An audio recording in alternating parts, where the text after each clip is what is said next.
Setting up digital channels is easy on the mixed-signal high-definition oscilloscopes. Access the digital menu from the vertical pull-down menu or by pressing the front panel Dig button. Use the activity indicators at the bottom of the screen to quickly see which digital channels are active. Check or uncheck the boxes that correspond to the digital lines that are to be displayed. Control the vertical position and group height using the front panel knobs or the controls on the dialog. Use the display mode setting to choose whether to view the lines, bus, or lines and bus.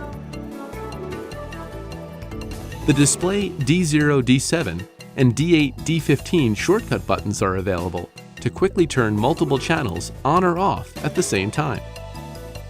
Easily swap channel names by selecting the name under the channel checkbox and selecting a different name on the bus. Custom names can also be created by selecting the custom bus type and specifying a custom name. 4 digital groups can be specified and displayed at the same time for maximum setup flexibility.